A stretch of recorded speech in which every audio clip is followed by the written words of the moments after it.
Democracia y Educación, por John Dewey, 59, capítulo 14. La naturaleza de la materia de estudio. 2. El desarrollo de la materia de estudio en el alumno. Es posible, sin violentar los hechos, distinguir tres etapas bastante típicas en el desarrollo de la materia de estudio en la experiencia del alumno. En su primera etapa, el conocimiento existe como el contenido de la capacidad inteligente, el poder hacer. Este género de materia o material conocido se expresa en la familiaridad o trato íntimo con las cosas. Después, este material se recarga y profundiza mediante el conocimiento o información transmitidos. Finalmente, se amplía y elabora en un material racional o lógicamente organizado, o sea, de quien, hablando relativamente, es experto en la materia. 1. El conocimiento que primeramente llega a las personas y que permanece más profundamente arraigado es el conocimiento de cómo hacer, cómo andar, hablar, leer, escribir, patinar, montar en bicicleta, manejar una máquina, calcular, montar a caballo, vender mercaderías, tratar a la gente y así indefinidamente.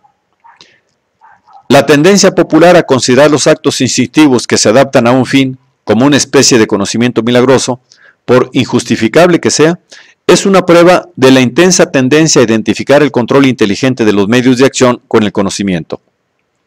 Cuando, bajo la influencia de una concepción escolástica del conocimiento que ignora todo lo que no sean hechos y verdades científicamente formulados, la educación deja de reconocer que la materia de estudio primaria o inicial ya existe como materia de un hacer activo, que exige el uso del cuerpo y el manejo del material. Entonces la materia de enseñanza se aísla de las necesidades y propósitos del alumno y llega a ser así algo que debe memorizarse y reproducirse cuando se pide. El reconocimiento del curso natural del desarrollo, por el contrario, representa siempre situaciones que suponen el aprender haciendo. Las artes y las ocupaciones constituyen la etapa inicial del programa, ya que corresponden a saber cómo actuar para la consecución de los fines.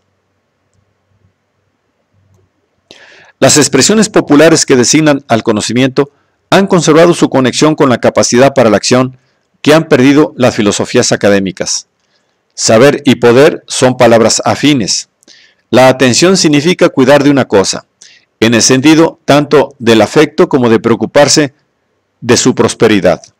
Espíritu, mind, significa convertir la instrucción en acción, como un niño se inclina, minds, a su madre, y tener cuidado de algo, como una niñera cuida, minds, del niño.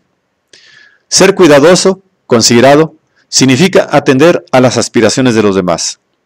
La aprehensión significa temor a consecuencias perjudiciales, tanto como una comprensión intelectual. Tener buen sentido o juicio es conocer la conducta que una situación exige. El discernimiento no consiste en establecer distinciones por el gusto de hacerlas, ejercicio tan absurdo como cortar un cabello por la mitad, sino que es penetrar en un asunto con vistas a la acción. La sabiduría no ha perdido nunca su asociación con la dirección apropiada de la vida.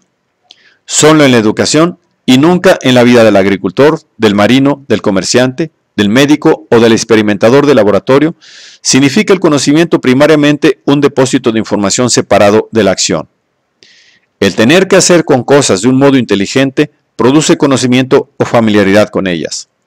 Las cosas que mejor conocemos son aquellas que usamos más frecuentemente, cosas tales como las sillas, las mesas, la pluma, el papel, los vestidos, los alimentos, los cuchillos y tenedores, todas en un nivel corriente, diferenciándose en objetos más especiales según las ocupaciones de una persona en la vida. El conocimiento de las cosas en el sentido íntimo y emocional sugerido por la palabra familiaridad es un precipitado de nuestro uso de ellas con un propósito. Hemos actuado con o sobre las cosas tan frecuentemente que podemos anticipar cómo actuarán y reaccionarán. Tal es el significado del conocimiento familiar. Estamos dispuestos para una cosa familiar. No nos quita el sueño ni nos sorprende con trucos inesperados. Esta actitud lleva consigo un sentimiento de congenialidad o amistad, de facilidad e iluminación. Mientras que las cosas que no estamos acostumbrados a tratar son extrañas, ajenas, frías, remotas, abstractas para nosotros. 2. Pero es probable que las exposiciones complicadas concernientes a esta primera etapa del conocimiento oscurezcan la inteligencia. Comprenden, prácticamente, todo nuestro conocimiento que no es resultado del estudio técnico deliberado. Los modos de hacer intencionados comprenden el trato con personas así como con cosas. Los impulsos de comunicación y los hábitos de intercambio tienen que adaptarse para mantener conexiones satisfactorias con otros. Se acumula un gran fondo de conocimiento social. Como parte de esta intercomunicación, aprendemos mucho de los demás. Estos nos cuentan sus experiencias y las experiencias que a su vez les han contado a ellos. En tanto que nos interesemos o nos preocupemos por estas comunicaciones, su materia llega a ser parte de nuestra propia experiencia. Las conexiones activas con los demás son una parte tan importante y vital de nuestras propias preocupaciones que es imposible trazar líneas definidas que nos autoricen a decir: aquí termina mi experiencia, allí comienza la vuestra. En cuanto somos copartícipes en empresas comunes, las cosas que los demás nos comunican a nosotros como consecuencias de su particular participación en la empresa se fusionan en la experiencia que resulta de nuestras acciones especiales. El oído es tan órgano de experiencia como el ojo a la mano. La vista se utiliza para leer lo que nos dicen que ocurre más allá de nuestro horizonte. Las cosas remotas en el espacio y el tiempo afectan el resultado de nuestras acciones lo mismo que las cosas que podemos oler y manejar. Nos conciernen realmente y por lo tanto toda noticia sobre ellas que nos ayude a tratar las cosas que tenemos a mano cae dentro de la experiencia personal. Información es el nombre que se da originariamente a este género de materia.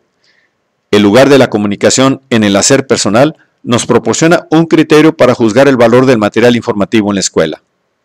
¿Surge este naturalmente de alguna cuestión que interesa al alumno? ¿Se adapta a su conocimiento más directo para aumentar su eficacia y profundizar su significado?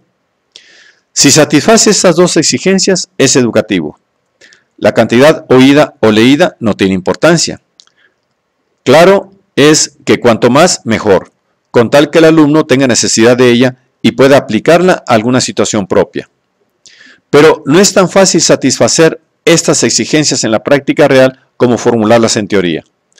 La extensión en los tiempos modernos del área de intercomunicación, la invención de procedimientos para adquirir el conocimiento de las partes remotas del cielo y de los sucesos pasados de la historia, el abaratamiento de los instrumentos, como la imprenta, para registrar y distribuir información, auténtica o supuesta, todo ello ha creado una inmensa masa de materia comunicada.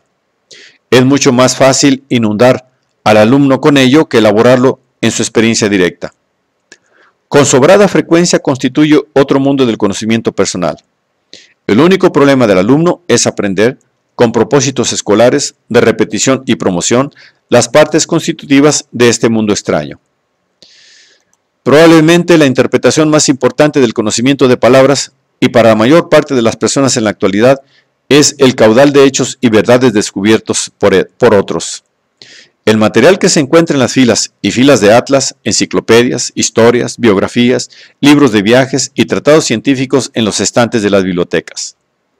La masa imponente y tremenda de este material ha influido inconscientemente en las nociones del hombre acerca de la naturaleza del conocimiento mismo. Las afirmaciones, las proposiciones en que está depositado el conocimiento, que es resultado de nuestra preocupación activa por los problemas, se las considera como el conocimiento mismo. El registro de los conocimientos, independientemente de su lugar como producto de la indagación y como recurso para la indagación ulterior, se considera que es el conocimiento. El espíritu del hombre queda cautivo por el botín de sus victorias anteriores. Los despojos, no las armas y los actos para emprender la batalla, se emplean para fijar el significado del conocimiento y, de hecho, de la verdad.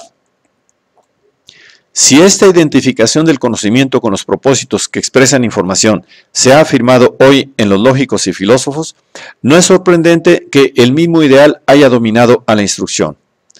El plan de estudios consiste, en gran parte, en información distribuida en las diversas ramas del estudio, hallándose cada estudio subdividido en lecciones que presentan en porciones cortadas la provisión total.